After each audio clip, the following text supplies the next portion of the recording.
Hello, I'm Ivanka, Hi, I'm Michael. and this is Michael and Ivanka's Grand Podcast. Grand Podcast. Oh, are you going to do the Grand Podcast? No, I thought I'd talk over. We could like say it at the same time. So 1, 2, 3. Michael and Ivanka's Grand Podcast. Yeah, sorry, that's cheesy as all fuck.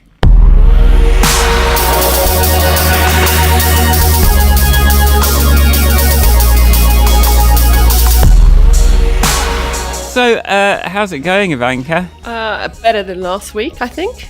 Well, Last week I was a bit down in the dumps, shall we say. But this week I'm feeling not so down in the dumps. In fact, I'm feeling quite jolly. Had quite a good week. Excellent.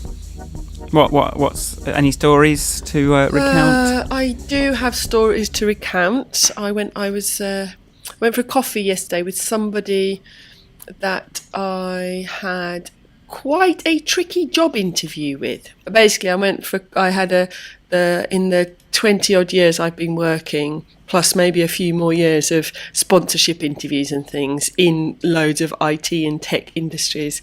This is probably the most unpleasant job interview that I'd had. The leader of this company, Brighton's a small town, so there's no point not talking to people or leaving any animosity floating around. So I went for a coffee yesterday. But apparently he found the conversation quite stressful, he said, and then quickly rephrased it, went, passionate. I was like, we're just talking about politics and IT and digital. I mean, it's like, if you're not passionate about what you do, then why do it? What about your week, Michael? How was your week? My week, I'm sort of feeling the burn of unemployment / being an artist. So I sort of threw myself into a kind of hardware construction project, which is going well actually, and got the most views on an Instagram video in like one day than I've got on all the other ones over sort of a lot longer, just from sort of showing a funny looking sort of LED display thing I've been working on. I've sort of made friends with the engineer guy, the guy that fixes things in the studio, and he's got like a drill, like a workshop. So I've been able to go in there and do some drilling, and that's been really good. Got this Perspex delivered, and it's looking good. But then, just as I thought I'd finished building this thing, I broke something happened to my LED display. Which is so I've had to order another one of those, which is going to take till Monday to come. So I'm having to be very patient with my projects this week, because I keep having to order a thing and then I order it from the wrong address, and I have to wait a couple of days, and I'm like, I just want to finish this thing. So it's just like a guitar strap board thing with a keyboard on it, and then a thing that I've made. But I'm feeling quite pleased with how it's come out. And yeah, just kind of like I'm ready to do a job for a bit. I think I've worked 3 months this year,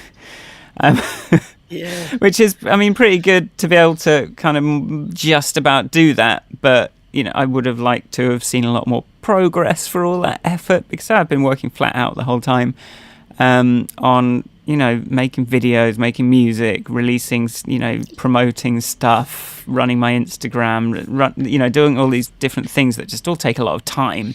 Even the artwork for my album took a week, and I was like, how would I ever have done that if I was working?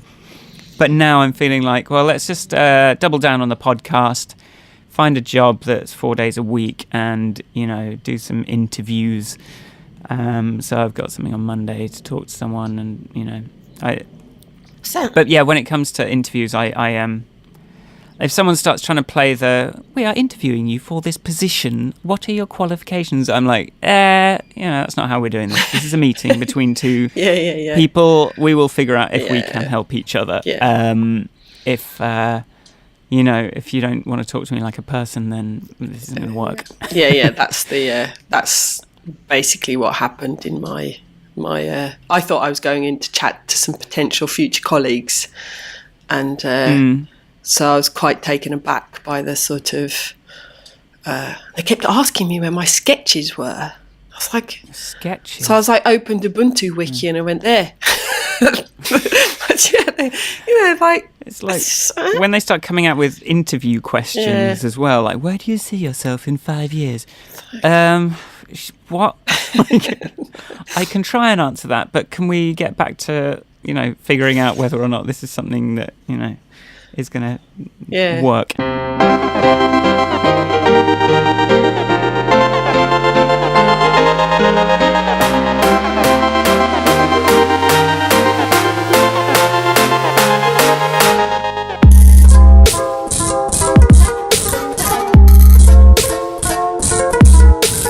But we were going to talk about violence. Violence. Violence.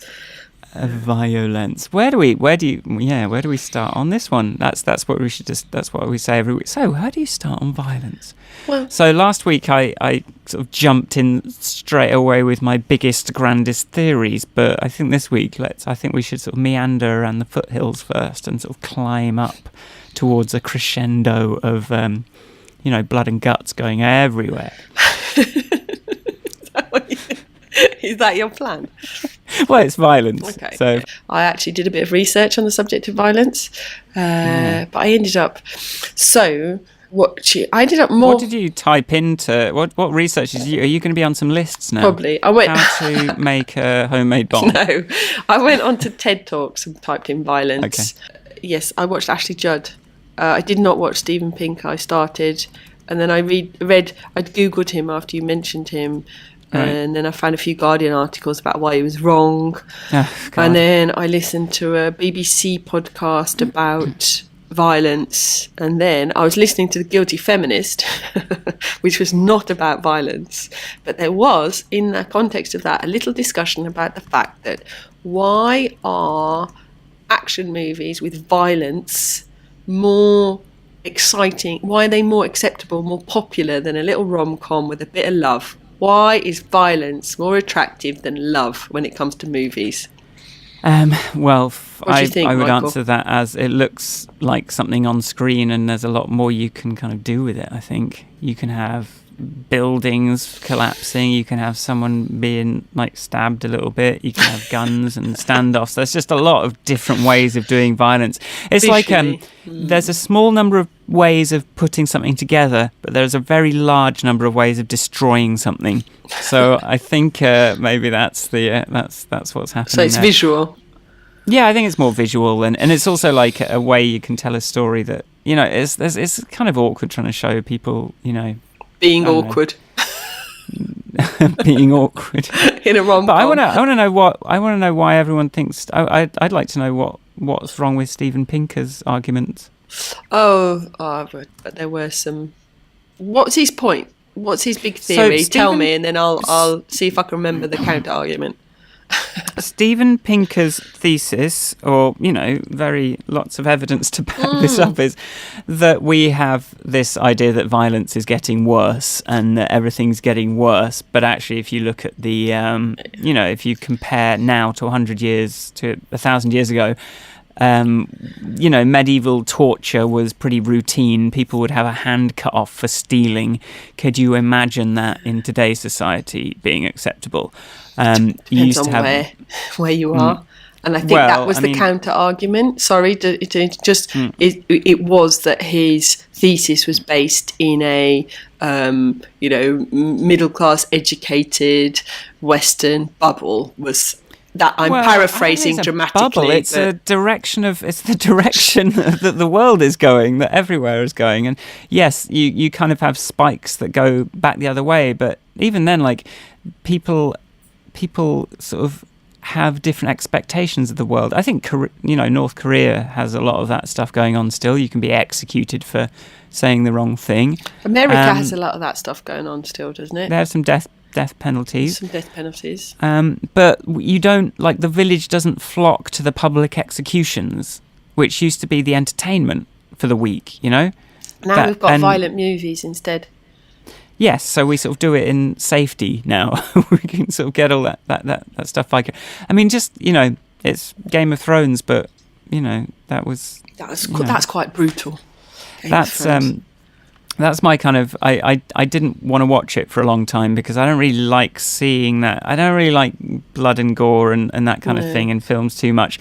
I think Tarantino and people that do it well, it'll just be like a few frames of something, but it'll kind of.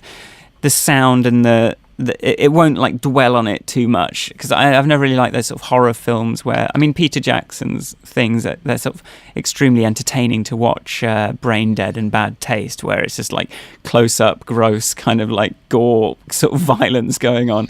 But I've never loved watching it.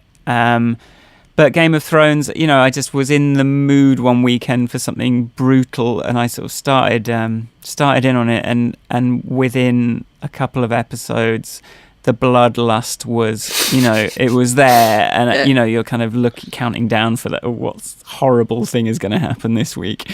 And then you're like, oh, but you sort of love it. Have you ever been in a fight?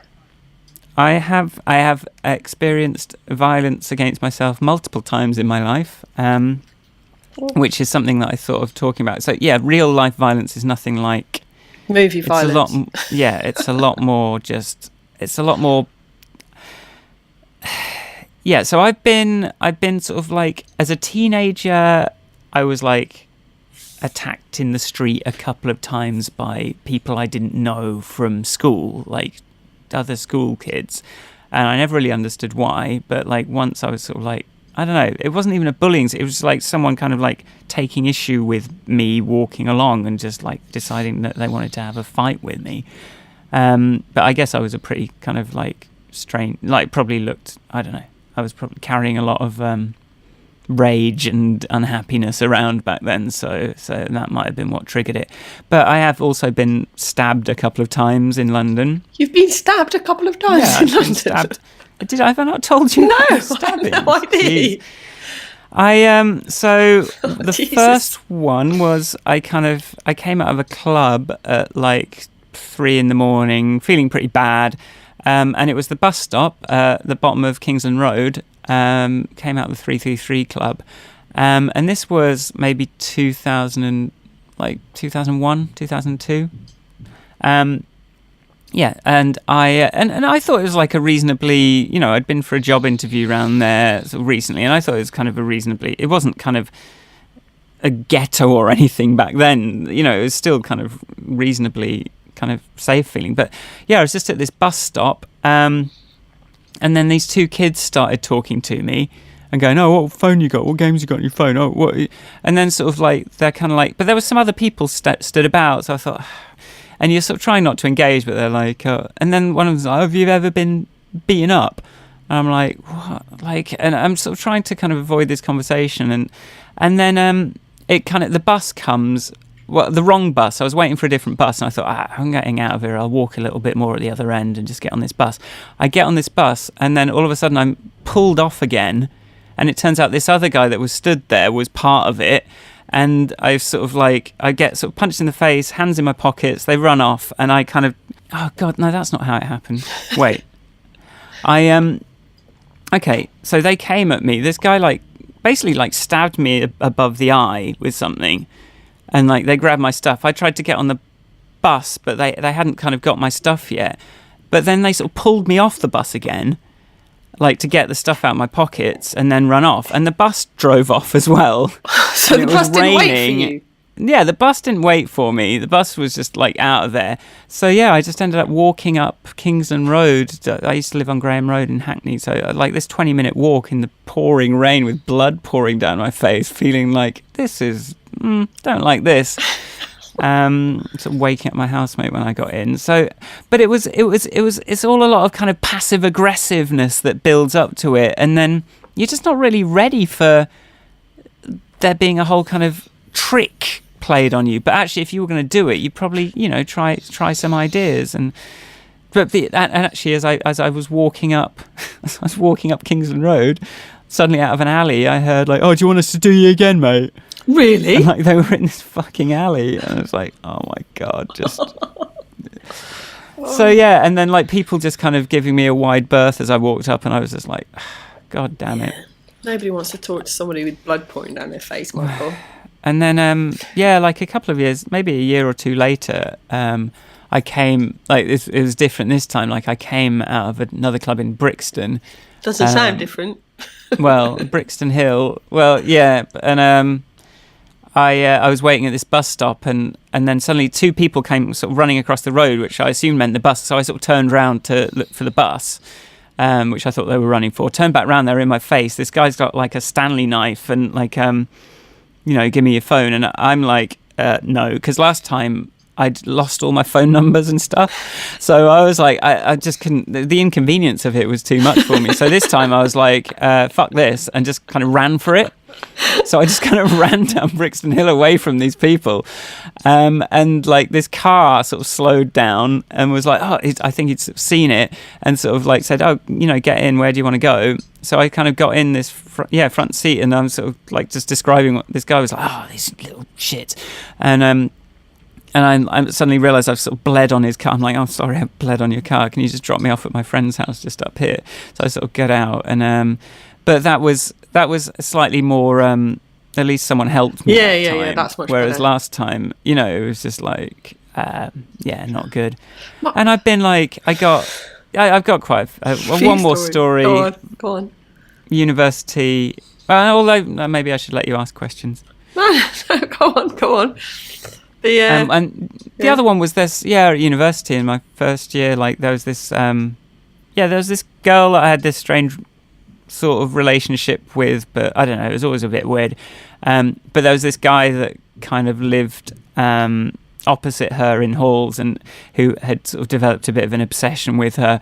And I was just sort of in the student union, and just all of a sudden, this guy just like belted me in the face. I was wearing glasses, and like. I was very cross and kind of went back, and it kind of culminated in me and in all of my kind of corridor mates kind of deciding to go up and confront this guy, and he's sort of like we sort of got him to come out of his room, and I was like, but this friend of mine just he was talking to him and going, what did you hit? Why did you hit Forrest? What did he do when a fly? And this guy he sort of had this pint, he just sort of put it down and then like belted this guy in the eye, and he had the biggest black eye you've ever seen. Going back home, it was the end of term, so it was like had to go back home with this ridiculous black eye. Jesus. But it's just like, it's always just snide, it's sucker punches, it's like pulling, it's like kind of just a bit awkward and clumsy. There's no sort of like clear blows and impacts. It's just like you kind of don't really feel it at the time, and then suddenly you kind of like, my face is wet, oh god, there's blood pouring down my face. Like in the moment, like violence is very, it's strange. I've got a couple of others, but I'll leave them.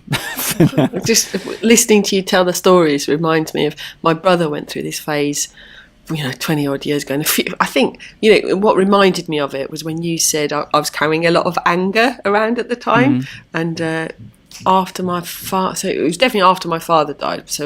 But my brother is quite a big man and was then a tall, young man. And he went through a phase of 2 years where he'd get mugged every 2 or 3 months for his phone or something. And then he was walking home one night, and I think this was going to be the 4th time somebody tried to steal his phone. And he just turned around and went, no, and smashed his phone on the floor, and then they ran away. He's like, no, I've had enough of this now. I'm going to be more nutty than you are. Well, this is supposed to be what you do, like, and this is where a lot of violence stems from. It's that you've got to, if you want to kind of raise your status or like kind of defend yourself, you've just got to demonstrate that you're crazy. Yes. And that's in Steven Pinker's book, The Decline of Violence. He talks about that a lot more. So this idea that you've got to kind of massively overreact to a very small slight is kind of baked into a lot of cultures, and it's that's what honour is. Like, my family's honour. You said something a bit snidey about my sister. Yeah. I've now got to cut your head off, kind of thing. And that's kind of like, it's a defense thing, it's a status thing. You've just got to show that you're willing to do something absolutely disproportionate for the smallest thing.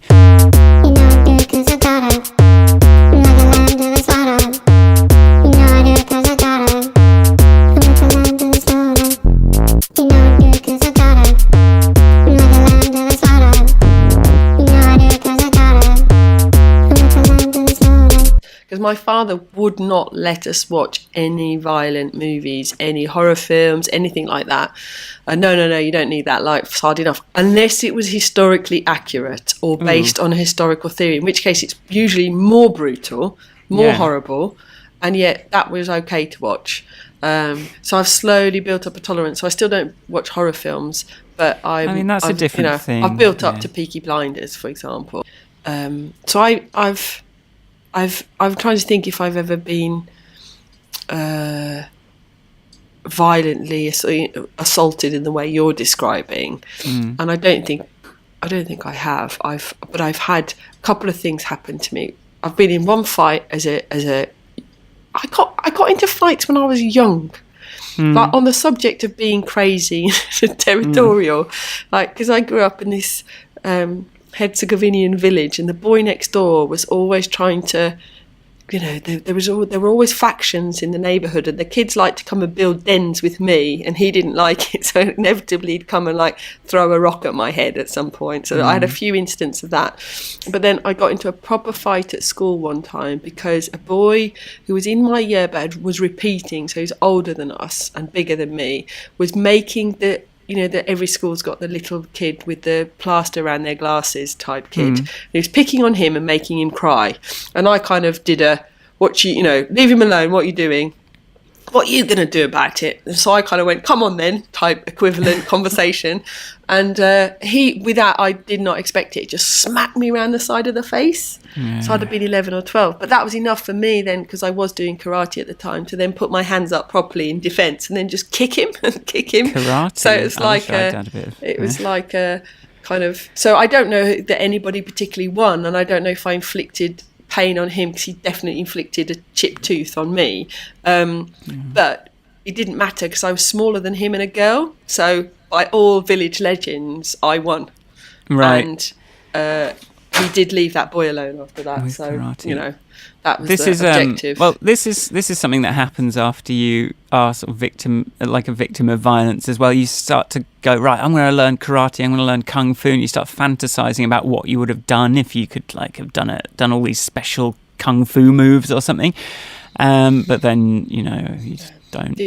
As a grown-up, the only thing that's happening, I was cycling home in Hackney, finally, that's what reminded me, and some kids threw eggs at me. So it did hurt because one of them didn't break, it just really bruised my arm, but it wasn't, it was just kids being idiots. But I did standing in a taxi rank many years ago in Brighton, and some young man grabbed my breast. And in the moment, I just turned around and with my, what the fuck do you think you've just done? And he was like, what? So I, on the subject of being madder, I just walked over super calm and went, excuse me, officer, this young man just assaulted me. So he got taken to one side, and then these two girls that were with him came over to me and were like, he's my cousin, he wouldn't do anything like that. And I was like, if he's your cousin, teach him some fucking manners. So I was just madder. So in the moment, I was quite pleased that I went mad. Well, you sound quite... Yeah, I think that's... Yeah. Retrospectively, I was like, do you know what? I'm glad I lost my temper, and I'm glad I kind of... That was my overriding feeling of being relieved that I got angry. I think it's just... I don't know what it's like to be a boy. Because, like I said, my brother's the one that's been... It's always girls that get taught to look after themselves, or told, in my experience, be careful when you're out there, blah, blah, blah. No, I don't think anyone ever told my brother to be careful when he was out there, but he's the one that kept getting robbed. So I don't know. But what do you think of I think of another point of Pinker's is about how the state works, the Leviathan, Hobbes' Leviathan, and how you give the state the monopoly on violence. So the police are the only ones that are allowed to use violence in society, and that's kind of that's their edge, right? They're allowed to hit you with a stick if you do something bad. Yeah. And no one else is. Whereas in sort of tribal societies, you'd get a lot more kind of justice being inflicted kind of on a kind of day-to-day personal level or between tribes. And you'd end up with a lot of, a very high murder rate when people were kind of like taking justice into their own hands. And again, you just have to sort of look at like The Godfather or something like that to see how that sort of tribal mentality plays out in sort of like organised crime and things like that. But it used to just be like that. So that's why, you know, one of the reasons cited for a sort of massive like decline of violence is just the larger the state and the kind of more rarefied that monopoly on violence becomes, the less it is the domain of everyday life for normal people, kind of bearing their own, you know, kind of playing out their grudges and their, you know, all that stuff, and having to show that they're crazy. And luck and the good and also we don't have to have the police use disproportionate violence. They can just use, like, we try and keep that to a minimum, which is much harder to do when everyone's got to try and look like they'll do anything to, you know. Yeah, I think it's so one of the things I think of when you bring it up that way is that there's a couple of things. One is that picture of, so one of the documentaries I was listening to the other night talked about torture and the fact that in the States in the last year or so, the number of people, the percentage of people polled who are willing who approve of torture in the context of terrorists has increased. So that sort of a concept of torture and completely dehumanizing the person being tortured is state violence that I think achieves nothing. It's like, you know, beating your kid instead of teaching them that you can be angry but not hit them. You know, I can be cross with my child, you know, and I can tell her, I'm very angry with you, you're not supposed to do whatever. We haven't got to that stage, she's too little. But, you know, that kind of concept of I just find it really just, I don't know how, or like, I remember, so to take a step back, when my sister and I lived together and she was doing philosophy and I was doing my master's, we ended up having a sort of 3-month discussion around state murder. And then murder in general, and then whether or not it was ever okay to kill anybody. And after much debate, we decided that as a principle, it was never okay to kill another person. And well, so, this is something that you talked about before, and I just wanted to maybe, can you remember some of the a bit more texture to that conversation? Well, I don't think it. Well, we talked about it in the context of war, in the context of what you are, the death penalty, or in all those, because why is, and at the time she was learning about the Holocaust, and that was a debate that was happening on her courses. I mean, you know, if you it was kind of safer to agree in principle that nobody has the right to murder other human beings. And so I can't remember the depth of the argument, I'm afraid, but I have brought it up since in a conversation with somebody, because I was at a works dinner thing the day that on the subject of some things that Obama did that were questionable. I was on the day they killed Osama bin Laden. Yeah. And so that was all over the news, and we sat down at this works dinner with people from all around the world with God knows what politics and religion and all that kind of things that you have to be careful of at a work dinner. And one of the people that I was working with then sat across and goes, "Isn't it amazing? Isn't it brilliant? We've got him," type thing. And I was like, first of all, my first response was, should we not talk about this because it's a works dinner and let's not. And then I went, actually, no, it isn't. That we went in and just took a life. What have we actually done? Where you've got that sort of like, how is that decision less barbaric than the decisions that he's made? And I think if you want to condemn barbarism, the sort of the barbaric nature of terrorism, then you have to behave in a more clever. You've got to set a higher bar. And I'm not saying that on a personal level, like that day that I got assaulted, that in that moment, I can't say that I wouldn't react, that I wouldn't assault somebody back, that I wouldn't kill somebody, that I don't know what I would do. But that sort of one-to-one personal reaction is not the same as a government principle or a state behaviour. I don't think it's the same. I don't think the state can react like somebody who got punched in the face on a bus. Because but it did though, and that was something that was very like when, God, I'm going to bring up 9/11 now, because we haven't talked about Trump and 9/11 when that happened, the 9th of November 2001. That's what 9/11 is. 9/11.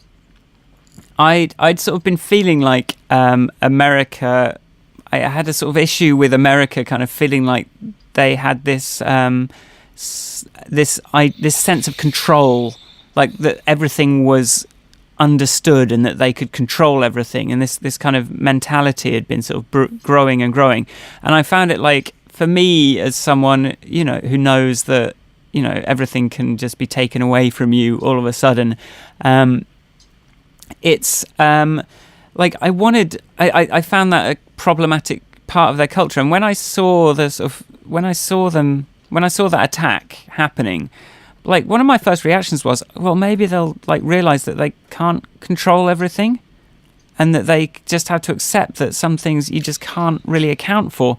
But that's definitely not how it played out. They just ramped it up to 100 times more, just like until people's civil liberties had just disappeared in this kind of like paranoia and fear that came out of this. But I just wish they'd just gone, right, like we can't control everything.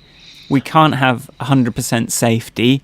Let's rethink our attitude to things. But it just didn't happen. It's just gone completely the other way. If someone wants to hurt you, they will find a way. Like there's a million ways you can do it. So and you just have to try and balance that against what, you know, life is like for people, and, you know, how many brown people you're torturing because they have a beard, like.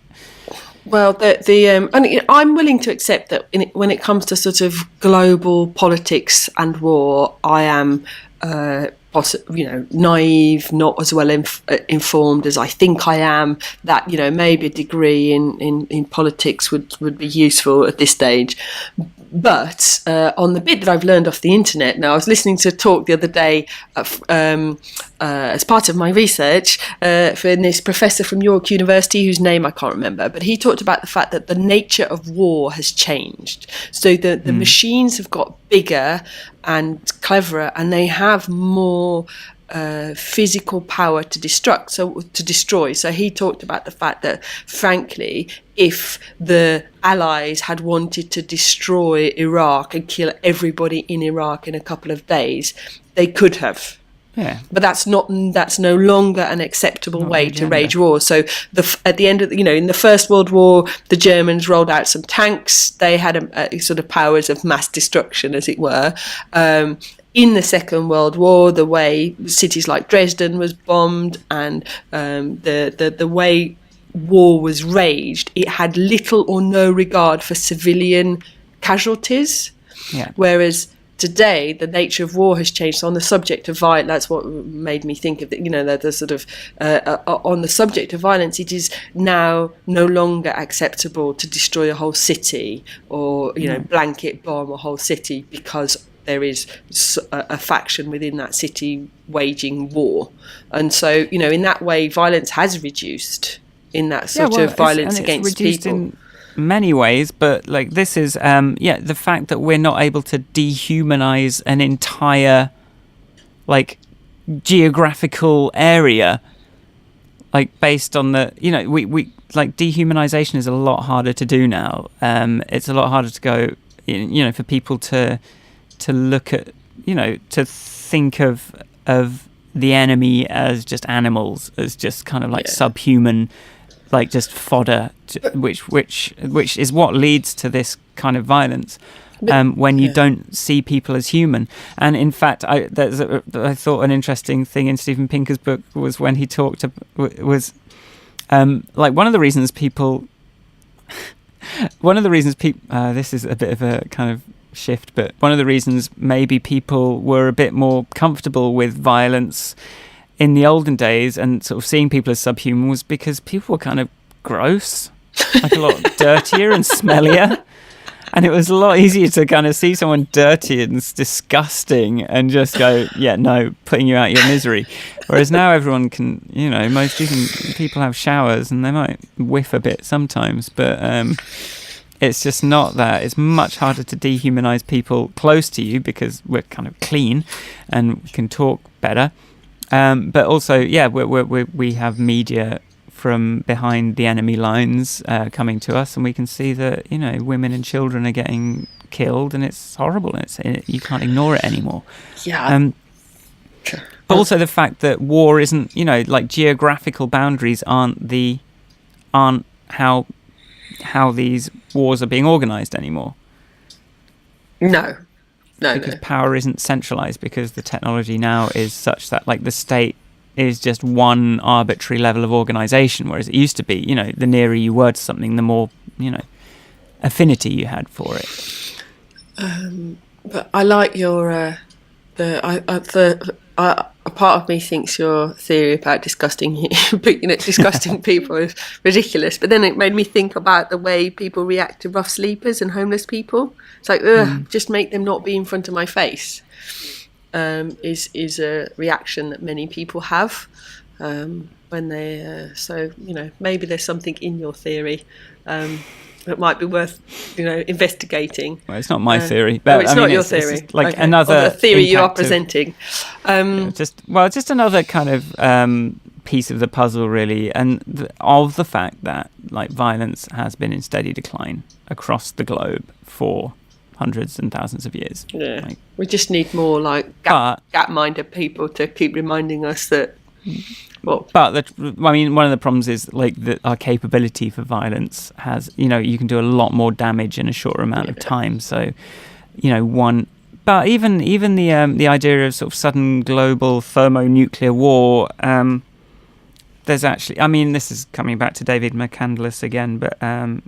He sort of did his infographic of trying to kind of add up how many bombs there were and kind of how we haven't really got nearly enough bombs to destroy the Earth. Have we not? No, not properly. Okay. You could certainly destroy major population centres, but to wipe out the human race, we're not even close. Well, that's a relief. But one thing it made me think of when we talk about dehumanising and things is one of the reasons I can't cope with the idea of the death penalty is if I stop and think about. I just can't imagine.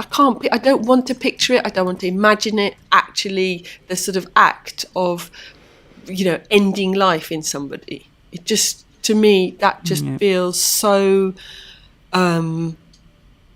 Unhuman. It seems wrong. It seems so. I just can't understand how people. I understand anger. I really do, and I understand this sort of desire people have for revenge, but I just don't think that acting upon feelings like that in such a brutal, barbaric way is the answer. But it's the idea we make. If we can find a way to treat people as victims, even if they are, violent offenders, if we can kind of get this, like that they've had their circumstances and use that knowledge toward sort of rehabilitation. I don't know how. It may be impossible, but I mean that's the goal, isn't it? It's rehabilitation and atonement, justice. And how do you? And it's a lot more work to do that without violence, and it's a lot more expensive and time-consuming and sort of like disappointing. Although the fact that the US, well, I don't know what our prison system's like, but I know I've been hearing stuff about the US prison system and like privatization, like how they're just kind of it's sort of slave labor kind of by another name. That's a different topic. Yeah, different topic. I saw a woman speak at meaning not this year but last year, who was, I can't remember which side of the Irish conflict she was on, but her father had been murdered by somebody on the other side. But she went to prison and visited this person, and sort of her talk was about the fact that she'd forgiven him, and that they go round together doing talks on how to help a society recover from these sort of massive, violent, deep, angry divides. And I thought that was what she was doing, again, rather than throwing something away, coming up with an idea that's worth trying, of some possibility of a better outcome. And I think fundamentally that's why I've got a problem. Death and ending things is one thing, but violence or achieving that change through sort of throwing things away or being the critic without producing any ideas, that kind of, it doesn't continue the journey, it doesn't continue the evolution, it just sort of smacks somebody in the face and fucks it off and chucks them in the gutter. That's the thing that's what I don't like. And oversimplifies. It's like, I don't like it. No, it's like my 2-year-old. I don't want to get dressed. Boom, and she throws her clothes on the floor. It's like, why? I don't want to. Okay, let's break this down, shall we? It's like, that's all. We can't just end a conversation with a punch in the face. Retaliation, tit for tat is what makes conflicts go on forever. So one person has to just, take a deep breath, try and be the bigger person, because otherwise, these things can never stop. And I think that the sort of Northern Ireland, or the IRA stuff was kind of characterised by a constant tit for tat, just out of control. And you can, of course, emotionally, I can really understand it. But I think more broadly as a principle for life, I just can't imagine living. I'd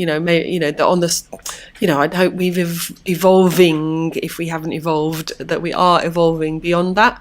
And there's lots of good, like the Truth and Reconciliation thing in South Africa that Desmond Tutu came up with, organised. I don't know what the proper verb is, but these are all ways of looking at maybe those weren't perfect, but they're ways of looking at something bad and trying to come up with a new way of making it better, so that there's a future can be built, rather than just chucking things away and constantly and then rebuilding the same future all the time.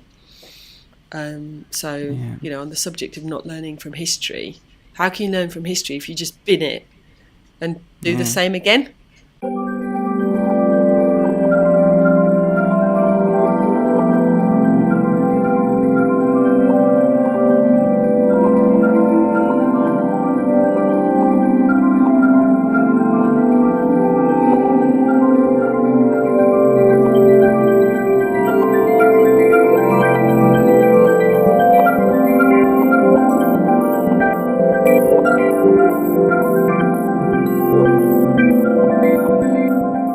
And then you've got this kind of relation of there's always this religious argument behind it, whereas most, if you read about pretty much any religion that I've ever bothered to read about, the violence isn't actually touted as the answer to things. And I don't know how you. Well, it's that there's the "thou shalt not kill" in the Bible applies to humans, but not subhumans from the next tribe over. Right, that's the problem with it. Like it's I'm abiding to the laws of my religion, but in doing so you haven't realised that you've got a blind spot for the fact that all of these other people that you're happy to go to war with and murder, that's murder. That's not just like the hand of God destroying the infidel that isn't even human or isn't worthy. No, they're people like you, like they're just the same as you, so you shouldn't kill them either. And that broadening of our sort of sphere of who we consider humans has been a very important factor in the decline of violence. Yeah, I had a conversation with one of our mutual friends who would like to be mentioned about the fact that both our parents bothered to teach us or bothered to have a conversation or bring things into our lives that made us think about race in a way that was designed to make us understand that it doesn't matter. So for example, she got brought a black Barbie, and she got, she had toys that helped her. You bring these things to a child earlier, they don't really think about them. I mean, my father made us watch, on the subject of brutal things on TV, made us watch Roots. Don't know if you remember when that was turned into a TV show, and it was around the time my sister got born, and my brother and I we all watched it because it was of a historical note. Therefore, you could watch something that was brutal and violent. And he ended up sitting there, but he forced then conversations which were like, imagine if somebody did that and they came and took Lydia away, or they sold Mummy, or he made it totally about us and our family, and so therefore it was the conversation was all about the fact that how can a human do this to another human, imagine if it happened to us. And I think those kind of lessons sit in your brain, they help you think about things differently. I don't know whether that's important. It's important. So I think I think everything boils back down to education, to be honest with you. the sort of, I mean, the other side, also just cities and cosmopolitan, societies, like what Brexit, was like, I was in an office working with, you in London, you're not even thinking about where the different people are from. No. And then suddenly, Brexit happens, and you're like, oh, I've just realised that he's French, he's Chinese, she's Spanish, he's, from here, he's this colour. And it's like, what? Why are you making me notice this? Yeah. Like, what has this got to do with anything? It's like, so now if I want to, interview candidates, I've got to worry about more about where they're from? Like, what? But, yeah, if you are, in, further away from the sort of centres and the big cities, then that's just not really a part of your daily life. And even visiting, I grew up in this small village outside Nottingham, and I did notice when I went back there that there wasn't, I went to the sort of British Legion Club, which is where all the kind of the villagers, the old, the middle-aged people in the village go and have some drinks and watch some people playing some folk music. And then right next to it was this, I think it was this centre being kind of used as a mosque kind of thing. And there was just they were just completely separate, but sort of occupying the space next to each other. And I think that there just wasn't any integration of the two cultures. So it felt tribal. And this was just a Friday night, just going to see a band. I was like, why is there no one from there, at this gig? Why is everyone in this room white? When there's clearly a lot of people, in the village. So, yeah, it's kind of has to happen across the board. It has to be employment, it has to be schools, it has to be everywhere. As soon as you start sort of segregating people based on where they're from, then you're dehumanizing, and you kind of want to get rid of them, and you don't necessarily want to murder them, but you certainly, start doing these things that don't treat them as, you don't think of them as being like you. Yeah, these are all things that require you to stop and learn something and expand your thinking. I don't think, I think we're also, you're the one that reads more than me about things like, your evolutionary pre-programmed to cooperate theory that I hadn't heard about before. We are also sort of, as far as I understand, there is a sort of part of our biology, our DNA, that makes us afraid of things we don't know and we don't understand.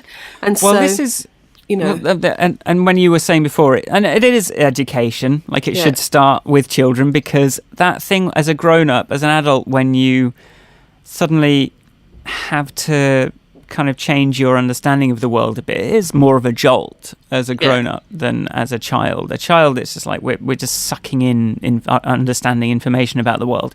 But, you know, seeing The Wire for the first time and kind of going, right, okay, right, that's changed some of my assumptions about how I look at things.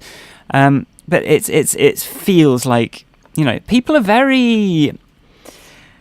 And this is probably an episode in itself, but people are very protective of their beliefs. And I don't think they should be.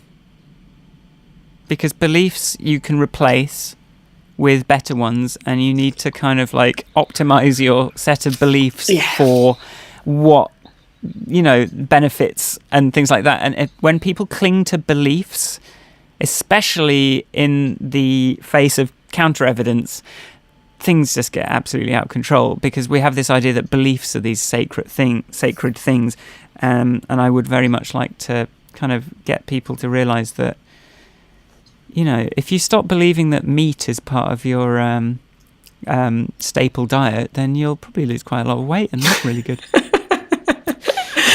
I think there's that sort of...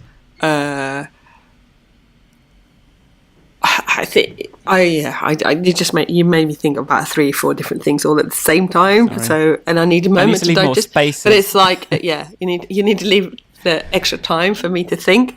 But because there's basically on the subject of belief, the beliefs thing is quite interesting, and it's like one thing that you could unpack endlessly about the way people's the respect we give for unchanging principles. So I've already cited that, you know, not murdering people, you know, murdering people is never a good thing. That's what I've said as one of my principles. Yeah. Now, would I be willing to revise that principle? Well, I will revise that principle, certainly if I'm talking about euthanasia or something like that, where people, I mean, you know, where people have actually made requested, or they want to end their life because of it. So I'm totally okay for people doing that, but that's their choice. It's not being inflicted on them. But you have to be, so what I adjusted in flight, but there's that thing about, why do I think, so that I think that's a good principle to have, that murdering people is always bad or wrong. And somebody else's might believe that the eye for an eye is a principle that's always right, when I think that's a bad principle. So it's like, this was what Jesus brought in, was the prevailing knowledge before Jesus was tit for tat, and he brought in like tit for two tats, which is you like forgive and you don't, you try not to escalate immediately, which is a revolution, like for religion. But very slow moving things. And now I think we've got a lot more data, and he did a good job back then, but that's a long time ago now, and we've got a lot, you know, we can be a lot more sophisticated in our thinking now. We can go beyond turning the other cheek. A lot of bullshit got attached to those teachings along the way. A reason that people want unchanging principles, I always find this idea that people like, you're a flip-flopper. What was it? Flip-flopping. But this idea that if you kind of change your opinion, that that's something weak, you can be attacked for. It's weak. Fuck that. And I think the reason for that being an issue is that people only get to vote every so often, like kind of rarely. So if the thing they voted for is now changed, then it's kind of taking away their power completely, which is why I think if you could have more regular and sort of more, you know, kind of localized voting on things, then people could be a bit more involved in sort of iteration and pivoting and kind of changing strategies along the way as they try one thing and maybe it's not working out. Let's try something better. We've had a better idea.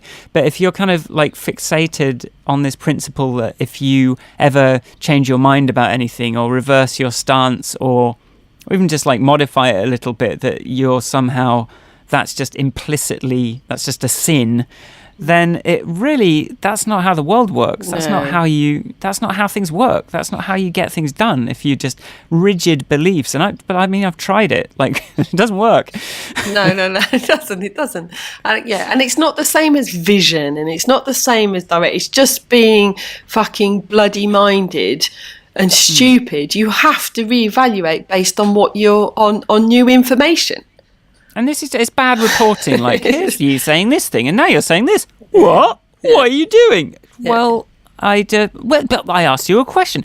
Well, no, it's just like we tried some, and then we discovered. No, I asked you a simple question. You said this, and now you're saying this. What? And it's just pathetic. Yeah. And saying I've changed my mind is just not allowed. Yeah. Weird. Whereas many of my most effective decisions have involved me, like, reversing a very deeply held belief about myself.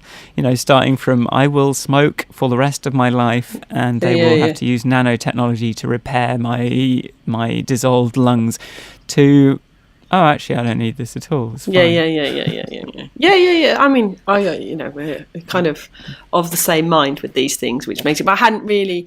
It's been quite interesting to come to the go through a meandering conversation and get to the point that basically not being able to change your mind and learn is really the underlying problem with everything. So we need to. That'll be I think I'm gonna meditate on that for the next week or so, and then see you next week for an update on what I think about that. Because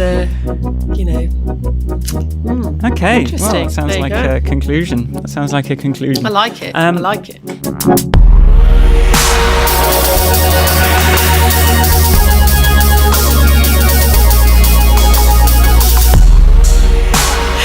So you can find me at Ivanka on Twitter and Ivanka.blog. And you can find me at Michael Forrest on Twitter and Instagram. And you can find my website, michaelforrestmusic.com. You can find both of us at grandpodcast.com and email us at hello@grandpodcast.com. There is a chance that we have set up a Patreon, which, if it exists, you can find at grandpodcast.com/pledge. Beautiful. Um, I'm still doing a sledge. Okay. I'm doing the sledge. I'm going to keep hammering away at the Do the sledge. sledge. After a while, I want it to become Rosebud. Yes. So thanks very much for listening, and we'll see you next time. Bye. Bye. Bye.